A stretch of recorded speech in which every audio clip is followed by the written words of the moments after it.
Buongiorno a tutti e grazie di darci questa opportunità di condividere esperienze di settore tra nazioni vicine in occasione di questa importante giornata dedicata all'IN nella sanità in Italia. Sono Lambert Montevecchi, sono il fondatore di Boost Consulting, una società di consulenza che opera esclusivamente nel campo della sanità e in particolare negli ospedali, su progetti di organizzazione, di performance, di change management e soprattutto di ottimizzazione del percorso del paziente. Ho l'onore oggi di presentarvi il dottor Gilles Dolivet, che dirige il Dipartimento di Chirurgia dell'Istituto Oncologico di Lorraine, detto ICL, nella città di Nancy, in Francia. È un ospedale di circa 170 letti e 760 dipendenti circa. Spreco due parole per dire che l'ICL appartiene alla rete Unicancer, che è un raggruppamento di 19 ospedali dedicati alla lotta contro il cancro sparsi su tutto il territorio nazionale francese. Ad esempio, IGR, l'Institut Gustave Roussy e l'Institut Curie a Parigi sono due di quelle 19 strutture. Solo per dare due numeri, Unicancer gestisce circa 550.000 pazienti all'anno, conta 20.000 dipendenti, è anche il primo promotore di trial clinici in oncologia a livello europeo e quinto al mondo nel numero di pubblicazioni in oncologia. Dunque davvero penso un'organizzazione di grandissimo rilievo. Docteur Dolivet, c'est vraiment un immense plaisir de vous interviewer autour de ces sujets que sont la gestion du changement, l'amélioration continue, la revue des processus et des parcours, pour ne pas dire les ingrédients clés de l'approche Lean. Donc merci beaucoup de participer à cette interview. Donc peut-être avant tout, étant un centre, représentant un centre de lutte contre le cancer, comment vous êtes-vous réorganisé face à la crise Covid-19? Avez-vous dû déprogrammer des interventions? Alors, bonjour Monsieur Montevecchi et merci infiniment pour votre invitation. Vous posez une question très intéressante qui est celle de la mise en œuvre en pratique urgente des compétences qu'on peut avoir acquis en management tout au long d'une carrière. Alors, bien sûr, nous avons eu, oserais-je dire, la chance de voir arriver la vague de la maladie qui est arrivée malheureusement en France par une région proche d'ici, et nous avons pu voir la progression quotidienne de cette maladie. Nous avions un certain nombre d'éléments à l'époque de connaissances qui nous permettaient de savoir ce qu'il fallait éviter, ce qu'il fallait ne pas faire et comment pouvoir continuer à prendre en charge nos patients. Ça n'a pas été simple car nous avons dû stopper quasiment toutes nos chirurgies pendant quelques jours de manière à nous réorganiser et à transformer notre hôpital en un hôpital qui était non Covid, c'est-à-dire que notre mission dans la région est de traiter le cancer et la chirurgie du cancer chez les patients atteints du Covid est extrêmement dangereuse.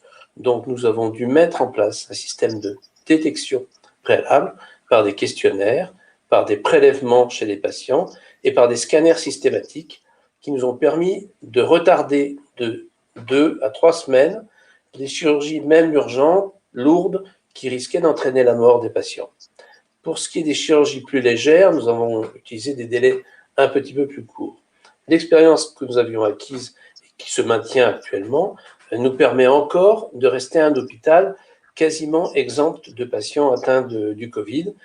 On ne peut pas dire totalement exempt, et c'est impossible, mais on peut garantir une certaine forme de sécurité grâce à ces méthodes extrêmement complexes et le fait d'avoir un sas unique d'entrée dans l'hôpital avec du personnel qui a été formé rapidement et qui ne permet pas aux gens à risque de rentrer.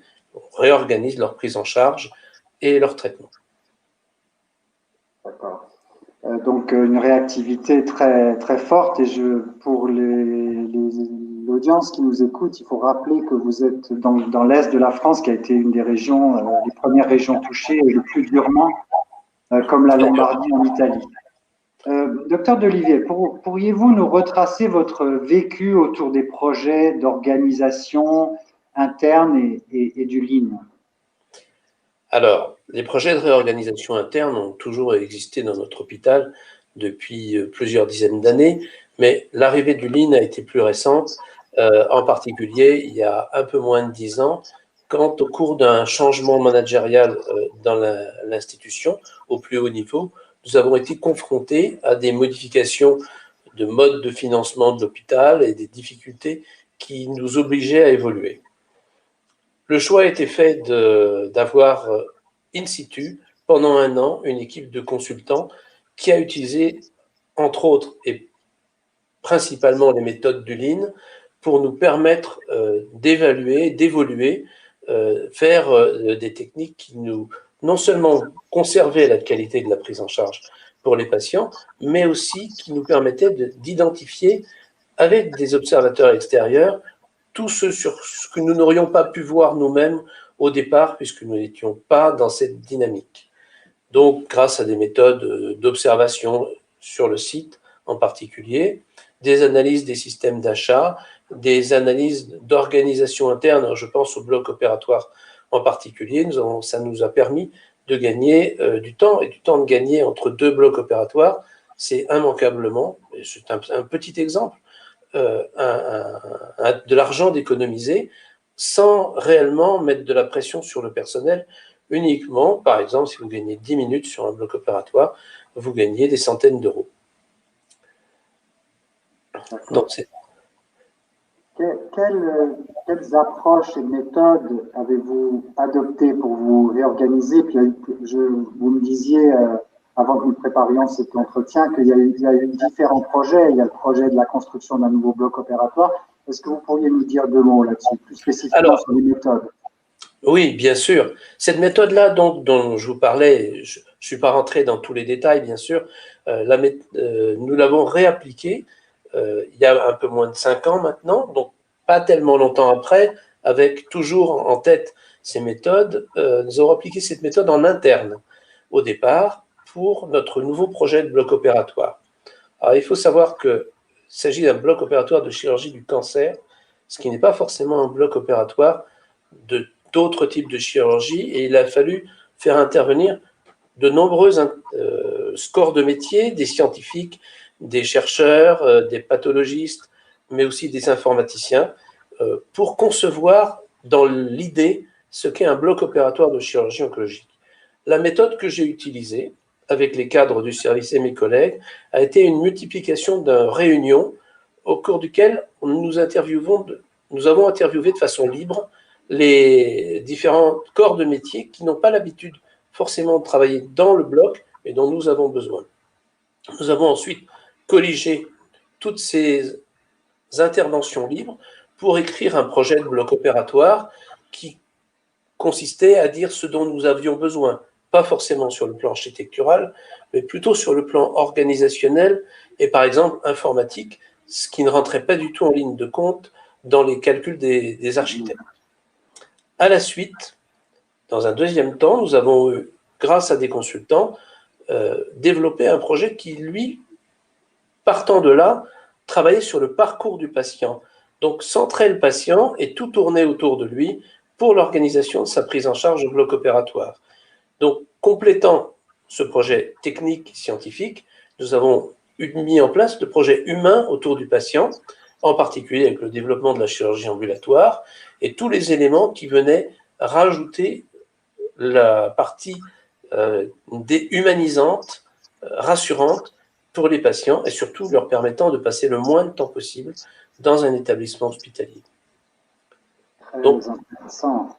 Votre précédente expérience de projet de réorganisation et d'optimisation des processus donc vous a aidé, mais vous avez aussi eu la capacité d'adapter tous ces outils et de les déployer en fonction de vos besoins, si je comprends bien. Alors, un manager hospitalier, même chirurgien, doit pouvoir maîtriser un certain nombre de techniques de management qui sont un peu différentes. Le lean management, c'est celle qui nous permet d'être rentable et qui nous permet d'être rentable de façon humaine. À côté de cela, je suis aussi responsable de ce qu'on appelle un parcours de prise en charge de patients. Je suis de ma spécialité chirurgien de la tête et du cou, et donc je suis responsable du parcours des patients qui ont des cancers de la tête et du cou, que ce soit en chirurgie, mais aussi en radiothérapie ou en oncologie. Ça ne veut pas dire chef de tous ces gens-là, mais presque organisateur du voyage.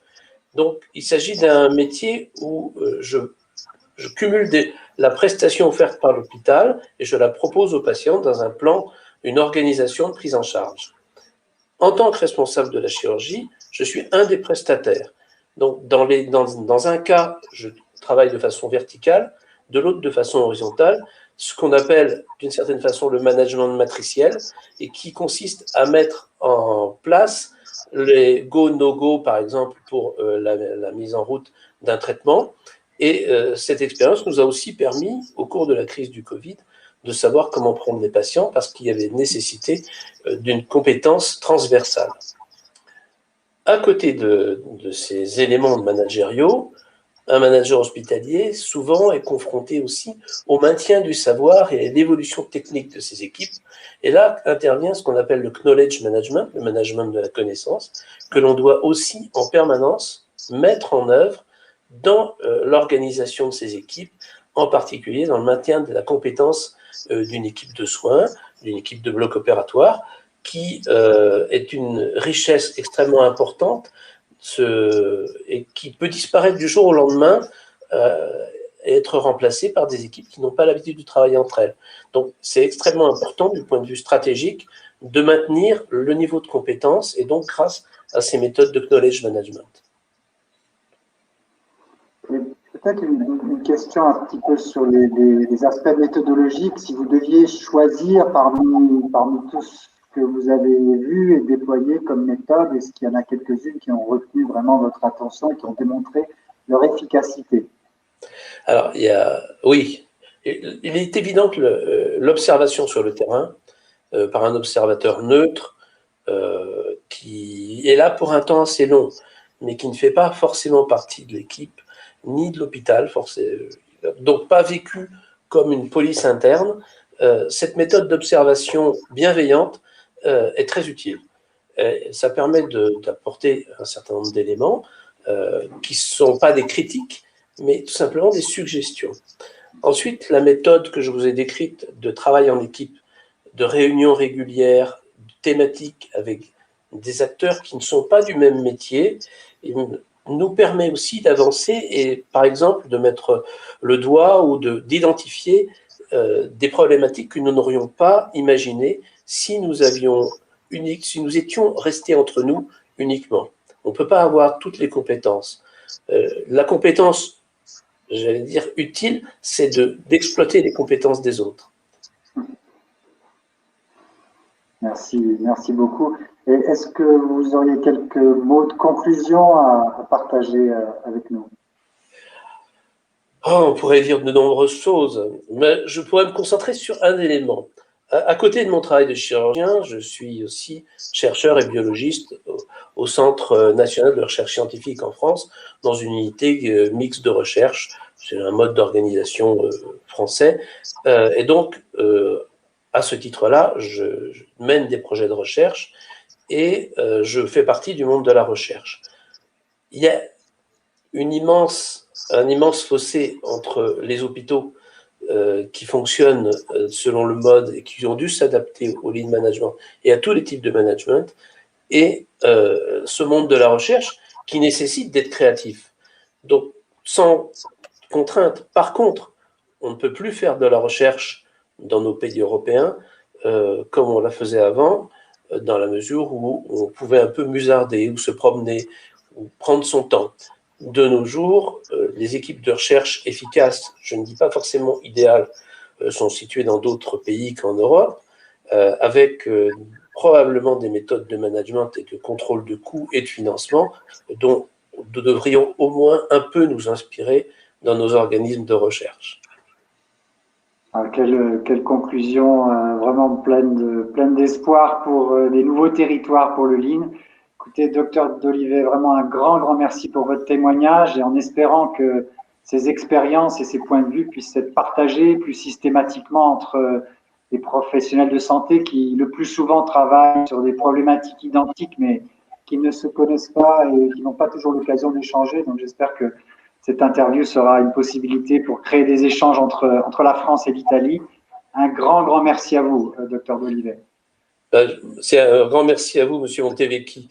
Je dois avouer, après la conclusion, nous sommes une équipe un peu franco-italienne, puisque nous avons 2 chirurgiens italiens dans notre équipe, en l'occurrence 2 chirurgiennes, et que nous accueillons régulièrement des internes qui viennent d'Italie en stage dans notre équipe de chirurgie. C'est toujours un immense plaisir de les accueillir. Je vous remercie beaucoup. À bientôt, merci beaucoup. Au plaisir. Au revoir.